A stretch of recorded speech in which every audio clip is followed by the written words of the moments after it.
You're listening to ChristianLivingRadio.com, where you can hear such amazing ministries such as Blended Families Ministry, Unashamed by Grace, P31 Women, Pastor G, Unbreakable, Live at 5, Straight Talk, and many more to come. Also tune in to our music channel as well, 24-hour access. Be heard all over the world. Click on Get Involved or email us, info@ChristianLivingRadio.com. We are a blended family. We are a blended family. We are a blended family. We are a blended family. We are a blended family. We are a blended family. We are a blended family. We are a blended family. We are a blended family. We are a blended family. We are a blended family. And we are a blended family. Hi, we're Doctors Larry and Carol Snap. This is the Blended Families Ministry Program. Topic today, this is part 2 from before, right? Right. Part 2 from last week. And the topic is, can anyone hear me now? And last week we were speaking regarding the child speaking concerned about having a new step-parent. We asked 16 different questions. I gave my response to them, and you gave yours. Right. And if we have time, after we get done the other part, we'll go back and repeat some of those questions. Not all, but some. And the other part today is, I'm the new step-parent. I've never had kids before. What do I do? So now these Run. Well, yeah. Oh, too late. Yep. You're already the new step-parent. Oops. So these are 16 questions from the new step-parent. Awesome. Yeah. Number 1, I am a new step-parent. Is there a manual? My response, no, but you can use God's manual, which is the Bible. Do things according to Him, and you can't fail. And what do you have for the response there? Well, I said yes instead of no. No. But the next thing after the yes was the Bible. Well, we did that right. So we're on the same page there. There's a lot of wisdom, especially in Proverbs, about how to train up a child in the way he should go. Mm-hmm. And when they're old, they won't depart from it. The big thing there is trying to figure out what their way is, right? Not your way. Absolutely. Right. Number 2, what happens if the kids don't like me? Too bad. My response, you find a way to blend with them. It's going to take some time, prayer, and patience, but all things work together for good. And what do you have, Larry? Love them anyway. Oh, that's true also, yes. But keep in mind, where most blended families go off track is in that parent-child relationship. The and ownership. Just keep, ownership versus stewardship, yeah. Mm-hmm. But what people lose sight of is that the marriage is for life. The kids grow up and they leave. That's right. The marriage needs to be a higher priority than the parent-child relationship there. Right. Number 3, should I come in with demands of my own? And I've got no. I wouldn't advise that. That will make them not like you very much, coming in and taking their whole world apart. They will already be going through enough changes. Right. The starting out with a blended family is difficult. Especially if there are kids on both sides, but today's topic is when there's one with kids and one without. Right. So don't demand anything at first. You will need to earn your way in, but be patient. Earn the respect first. Your new spouse should be showing the kids. That's one of the other questions. You are. Oh, well, I'm sure the answer will be the same. It will. So just make sure that both spouses are loving and respecting one another, so that the kids see that. And after you've kind of warmed up to everybody and they've kind of warmed up to you, then you can start bringing in your preferences and the things that you want. Number 4. How will my kids interact? This is if the scenario is they have a new child coming. And Like hours. if the she's pregnant, or after they are together and then she becomes pregnant, or in some instances maybe they don't have any kids that are living with them and their kids are so much older, but when they come back and they visit. And my response to that one is, when you're walking and acting in our Lord, there shouldn't be a problem. When we try to do things our own way is when we have the issues. Right. And we experienced some of that when we became stepkids Ourselves. In at the age of 40. in our later years. Yeah. We So it can be very awkward. It can be strange and difficult at times. But like you said, if people are doing what Christians are supposed to be doing, then it's, we're all loving one another and respecting one another and speaking kindly to one another. And so it really shouldn't be a problem, but it could take some time. Adult children don't always deal with the fact that you're getting remarried real well. So it takes a little time. But like we like to say, it's your house and your rules. Number 5, who can I call if I feel overwhelmed? Don't want my new spouse to feel that I'm complaining. My response, you can always talk with God, pray and listen how He tells you. Never go to your family or their family. We are to cover one another. God will find a way to show you. Right.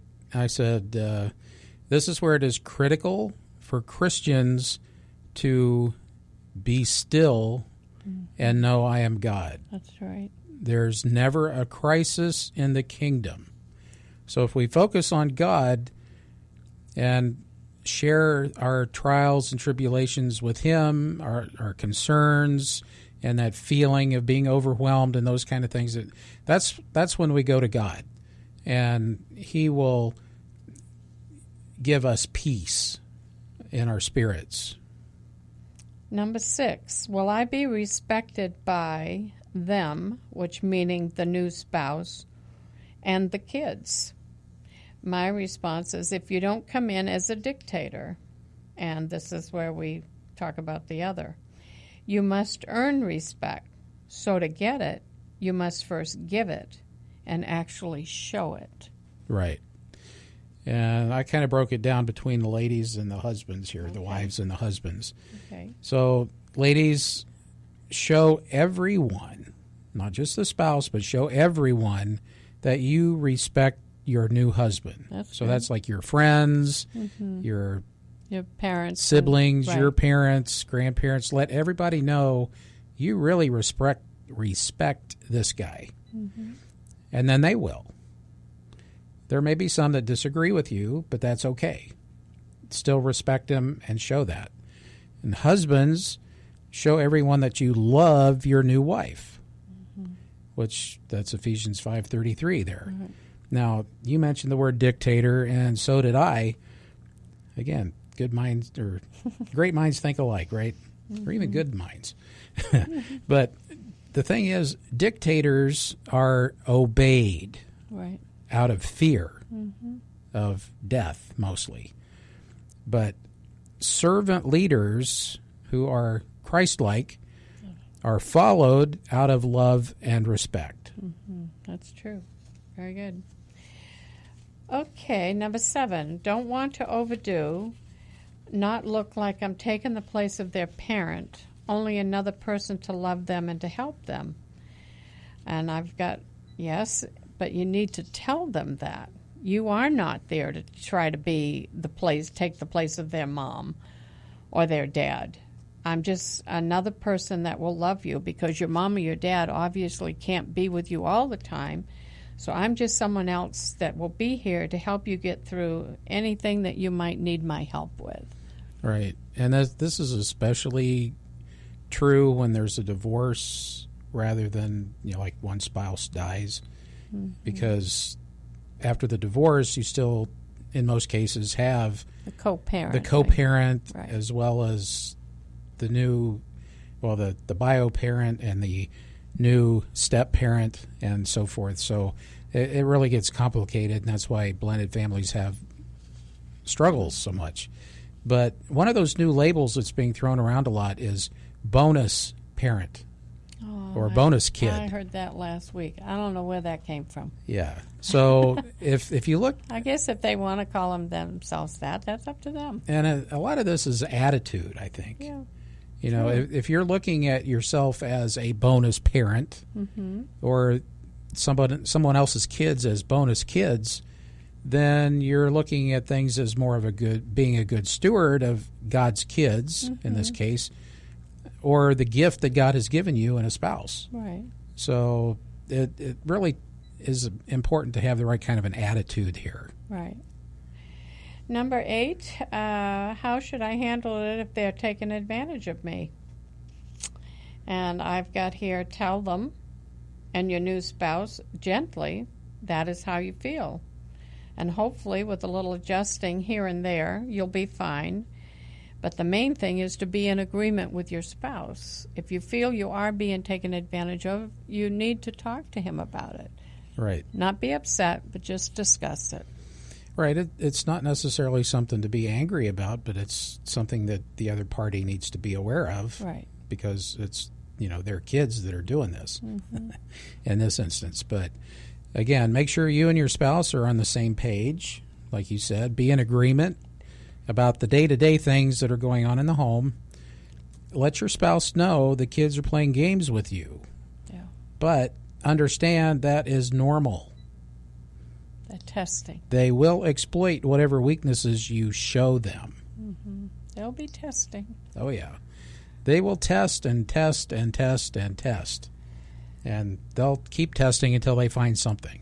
Okay, and we're going to take a little break here. Yeah, Larry. we're halfway, so let's take a break. All right.